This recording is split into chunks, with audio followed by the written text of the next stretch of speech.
की दुनिया में कौन किसका होता है, धोखा वही देता है जिस पर भरोसा होता है। कोई किसी का नहीं है। एक बार एक गांव के बाहर एक आश्रम था महात्मा का, ध्यान से सुनना, बहुत प्यारी कथा है।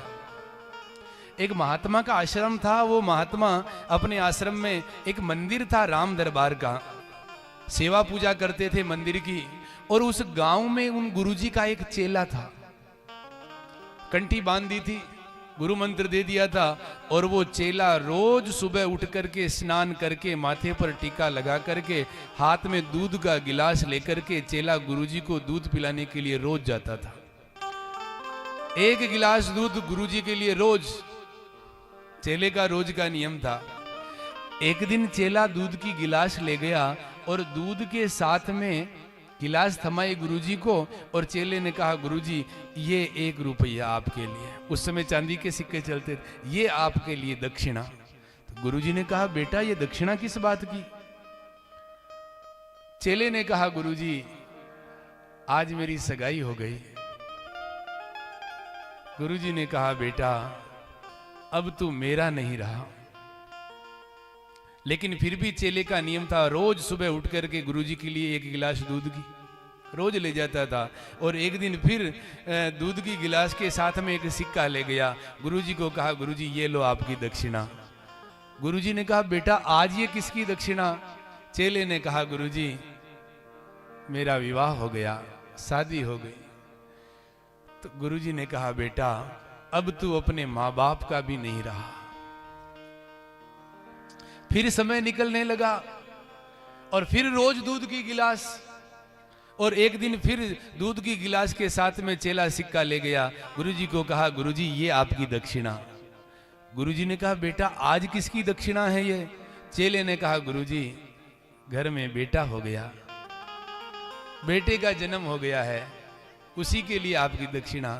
तो गुरुजी ने कहा बेटा अब तू अपने आप का भी नहीं रहा। क्यों? जब तक घर में बच्चा बेटा बेटी कुछ नहीं होता है, बाजार में दोस्तों के साथ जाता है, कुछ अच्छी चीज देखता है तो खा लेता है। लेकिन घर में बच्चे हो गए हैं, बाजार में कुछ अच्छी चीज दिखती है तो खुद नहीं खाएगा, बच्चे खाएंगे, घर ले चलते। खुद के मन को मार करके बच्चों के लिए। तो अब गुरुजी ने इसीलिए कहा है कि अब तू अपने आप का भी नहीं रहा प्यारे। समय निकलने लगा, गुरुजी बूढ़े हो गए। एक दिन दूध की गिलास चेला ले गया।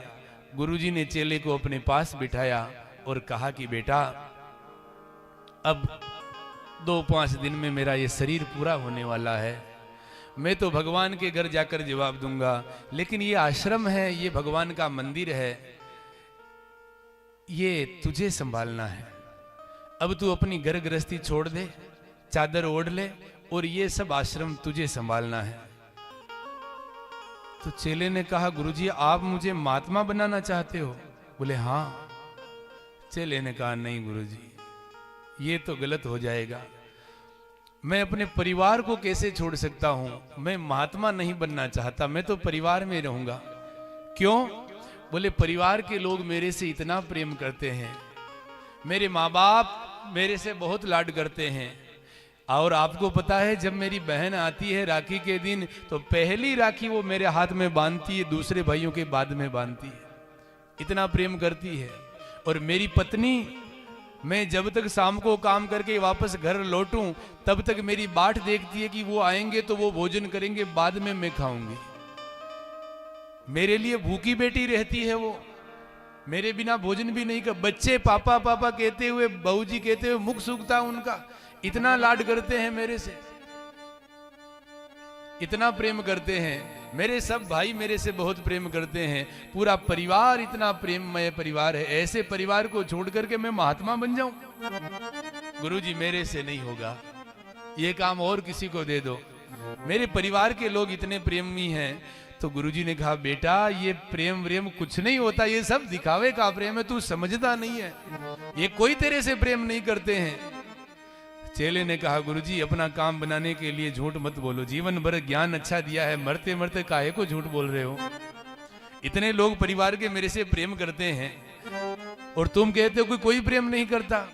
गुरुजी ने कहा बेटा ये संसार का प्रेम है, तू जानता नहीं है, बोले ना गुरुजी, आप झूठ बोल रहे हो। तो गुरुजी ने कहा बेटा, यदि मैं झूठ बोल रहा हूं तो एक बार अपने परिवार के जो लोग तेरे से प्रेम करते हैं ना, उसकी परीक्षा लेकर के देख ले, कैसे लूं। तो गुरुजी ने अपने चेले को समाधि लगाना सिखाया,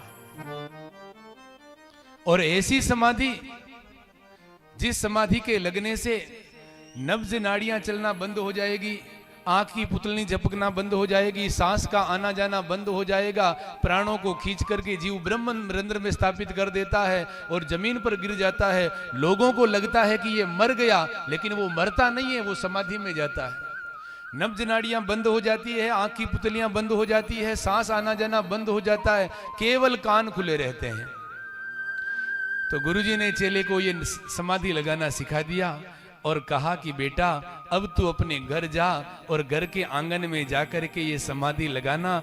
जैसे ही तू इस मंत्र को बोल करके समाधि लगाएगा, तू जमीन पर ऐसे गिरेगा जैसे कोई पेड़ टूट करके जमीन पर गिर जाता हो। लोग समझेंगे तू मर गया, तेरी नब्ज नाड़ियां बंद हो जाएगी, आंख की पुतली चलना बंद हो जाएगी, सांस बंद हो जाएगी, और लेकिन तेरे कान खुले रहेंगे। और लोगों को लगेंगे कि ये मर गया, और तेरे मरने के बाद में लोग क्या बातें करेंगे तू सब पड़ा पड़ा सुनेगा। ये समाधि लगा करके घर में पड़ जाना, जा। तो चेले ने कहा ठीक है गुरुजी। अब चेला घर जाने लगा, थोड़ी दूर तो आगे गया, वापस लौट करके आ गया। गुरुजी ने कहा वापस क्यों आया? चेले ने कहा गुरुजी, समाधि लगाना तो सिखा दिया, समाधि तोड़ना भी तो सिखाओ। मैं समाधि में ही पड़ा रहूंगा क्या?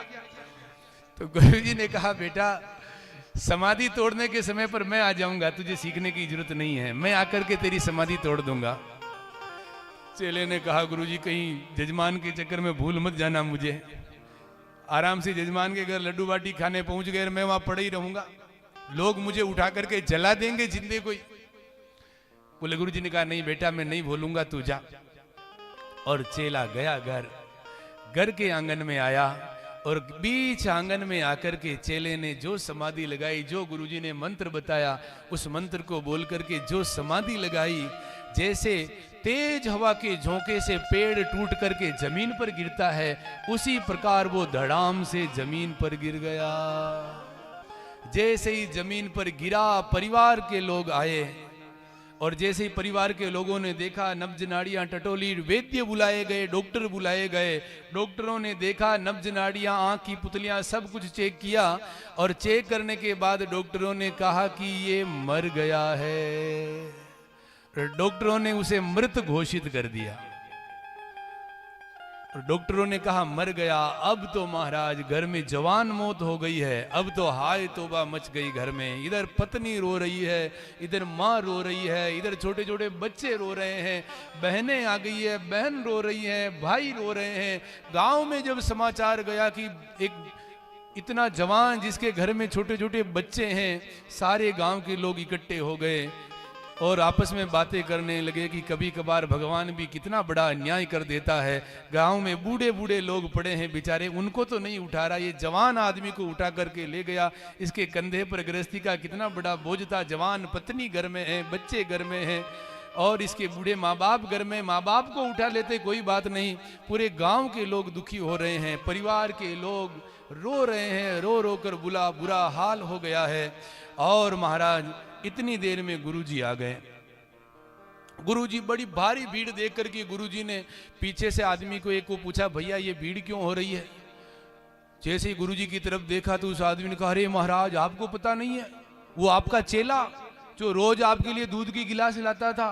बोले हाँ, क्या हुआ उसको? बोले पता नहीं कौन सा अटैक आया, न तो पानी मांगा न कुछ, और जमीन पर गिर पड़ा, मर गया बेचारा, पता नहीं क्या हो गया। बीमार भी नहीं था वो, तो बीमार भी रहता 2-4 दिन तो फिर भी सोचते। गुरुजी ने कहा चलो मुझे आगे जाने दो। लोगों ने रास्ता दिया, गुरुजी आगे गए। परिवार के सब लोग बिलख रहे थे, रो रहे थे। आंगन के बीच में लाश पड़ी हुई थी। गुरुजी पास में गए, पास में जाकर के गुरुजी ने लोगों से कहा ये रोना धोना बंद करो। तो एक गांव के बूढ़े आदमी ने गुरुजी के कान में कहा कि महाराज जवान मौत घर में हो गई है, रोएंगे नहीं तो क्या हंसेंगे? गुरुजी पास में गए, नब्ज नाड़ियां देखी, आंखी पुतलियां देखी, सांस देखी, सब कुछ पूरा शरीर चेक किया। गुरुजी ने कहा जैसी समाधि सिखाई थी वैसी की वैसी पक्की समाधि लगा करके पड़ा है। इसको यदि नंबर दिए जाएं तो 100 में से 100 मिलेंगे। जैसा सिखाया था वैसा ही इसने समाधि लगाई है। अब गुरुजी ने कहा ये रोना धोना बंद करो। लोगों ने कहा क्यों, जवान मौत हुई है घर में, गांव के लोगों ने कहा। तो गुरुजी ने कहा ये मेरा खास चेला था, रोज मेरे लिए दूध की गिलास लाता था, और मेरा खास चेला होने के नाते मैंने अपने जीवन में जितना भजन किया है, जितनी तपस्या करी है, आज मैं सारे भजन का प्रभाव इस पर डालूंगा और इस मरे हुए को आज फिर से जिंदा करूंगा मैं। ये रोना बंद करो।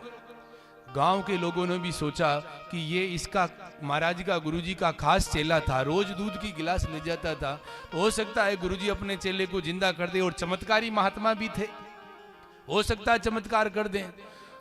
तो महात्मा के कहने से सब जो घर के लोग रो रहे थे, पत्नी ने भी आंखों से आंसू पोंछ लिए, माँ बाप भी रुक गए, भाई बहन सब रोने बंद हो गए, सब चुप हो गए।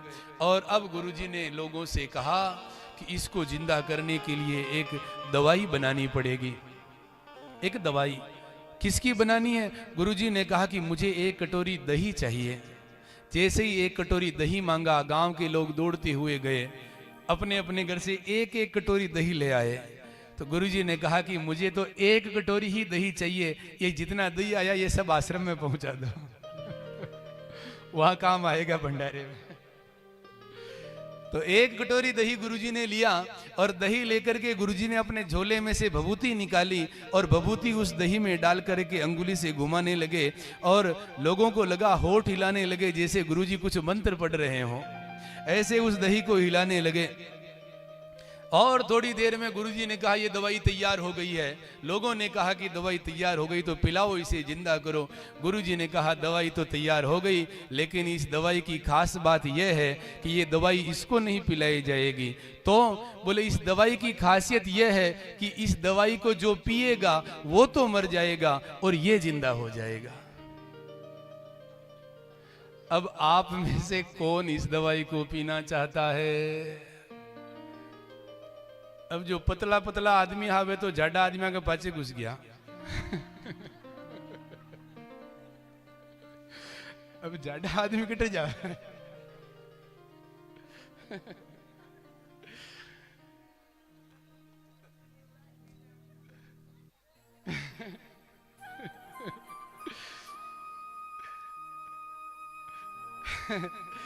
तो गुरुजी ने कहा कि इस दवाई को जो पिएगा वो तो मर जाएगा और ये जिंदा हो जाएगा। अब इस दवाई को कौन पीना चाहता है? अब किसी ने भी हां नहीं करी। तो गुरुजी उस दवाई को की कटोरी को लेकर के सबसे पहले उसके बाप के पास गए और बाप को जाकर के कहा कि थोड़ी दिनों बाद में तो वैसे ही मरने वाले हो आप, इस दवाई को पी जाओ, तुम्हारा बेटा जिंदा हो जाएगा, तुम बहुत रो रहे हो, जवान बेटा है तुम्हारा। तो उसके बाप ने गुरुजी को कहा कि गुरुजी पास में आओ, तुम्हारे कान में एक बात कहनी है। क्या कहना है? तो बाप ने कहा कि ये दवाई मुझे मत पिलाओ। तो किसे पिलाऊं? बोले कि माँ बेटी वो हमारा पास है।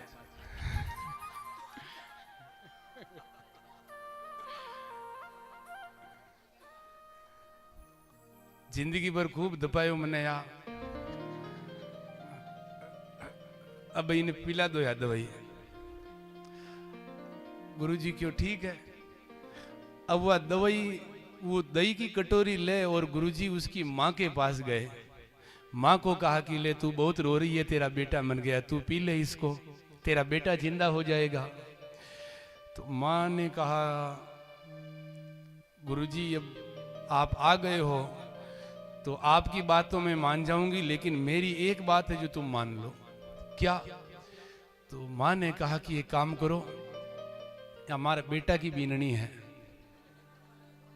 हमारा बेटा के लिए तो और बढ़िया छमक छमक करती थी कि नई बीननी ले आओ। इन्हें पिला दो, मन मत पिलाओ। तो उस दवाई, उस कटोरी को लेकर के गुरुजी उसकी पत्नी के पास पहुंच गए। तू बहुत रो रही है कि तेरा पति मर गया, तू विधवा हो गई, तेरा पति जिंदा हो जाएगा, तू पी ले। उसने कहा कि मैं ही मर गई तो पति किसके लिए जिंदा होगा? मैं ही मर गई तो ये इसके जिंदा होने का फायदा क्या फिर? तो उसने मना कर दिया। भाइयों के पास गए, तुम बहुत रो रहे थे। भाइयों ने कहा कि हमें तो और प्रसन्नता है, पहले बंटवारे 3 हिस्से होते, अब 2 ही होंगे, माँ के तो फायदो हो। तो भाइयों ने भी नहीं। बहन को कहा कि तेरा बहुत लाडला भाई था, सबसे पहली राखी तू इसी के हाथ पर बांधती थी, तू पी ले। बहन ने कहा कि मेरे 2 भाई और हैं, लियाई माई रोई है। तो बहन ने भी नहीं पिया। अब देखो, गुरुजी ने कहा था तेरी नब्ज नाड़ियां सब बंद रहेंगी, लेकिन तेरे कान वो सुन सब रहा है। गुरुजी को कौन क्या जवाब दे रहा है वो सब पड़ा पड़ा सुन रहा है। और पूरे परिवार के लोगों के पास गुरुजी उस दही की कटोरी को लेकर के पहुंचे, लेकिन किसी ने भी वो दवाई नहीं पी। तब फिर गांव के लोगों के पास गए। गांव के लोगों को गुरुजी ने कहा, गुरुजी ने गांव के लोगों से कहा कि तुम कहते थे, तुम भी रो रहे हो कि जवान मौत हो गई है गांव में, तो ये वापस जिंदा हो जाएगा, तुम में से कोई है इस दवाई को पीने वाला? तो गांव के लोगों ने कहा, महाराज जब इसके घर के लोग नहीं पी रहे हैं तो हम क्यों पिएंगे, हमें तो नहीं पीना। तब गुरुजी ने गांव के लोगों से, परिवार के लोगों से सबको कहा कि देखो, तुम लोग दवाई नहीं पी रहे हो, कोई भी दवाई नहीं पी रहा है, कोई बात नहीं, तुम मत पियो, लेकिन मेरा तो खास चेला था ये, इसलिए तुम लोग कहो तो मैं पी जाऊं। गांव के और घर के लोगों ने एक स्वर में कहा, अरे महाराज आपके तो आगे पीछे भी कोई नहीं है, आप पी लोगे तो आपका बढ़िया भंडारा कराएंगे।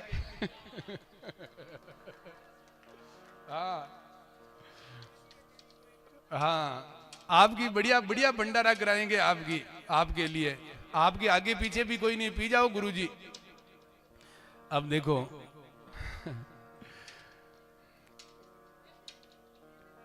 गुरुजी ने कहा ठीक है मैं पी लेता हूं। तो गुरुजी उस दही की कटोरी को लेकर के, अब उस दही में कोई दवाई फवाई नहीं, कोरा दही था वो केवल, और दही गुरुजी दही को गट गट करके पी गए और उस चेले के कान में जाकर के मंत्र बोला और गाल पर पड़े हुए के एक गाल पर थप्पड़ मारा तो मरा हुआ था जो वो खड़ा हो गया। बोलो भागवत भगवान की।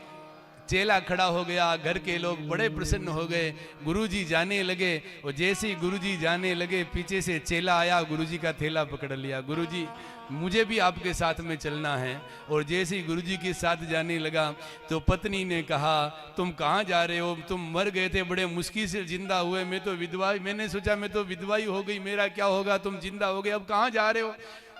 उसने कहा कि जब मैं मर गया था तो तूने गुरुजी को क्या कहा, मैं ही मर जाऊंगी तो ये किसके लिए जिंदा होगा, मुझे तो 12 ही दिन पालने, ऐसा कहा तूने गुरुजी को। और चेला गुरुजी के साथ निकल पड़ा परिवार को छोड़ करके, और वही चेला आगे चल करके जैमिनी ऋषि के नाम से विख्यात हुए।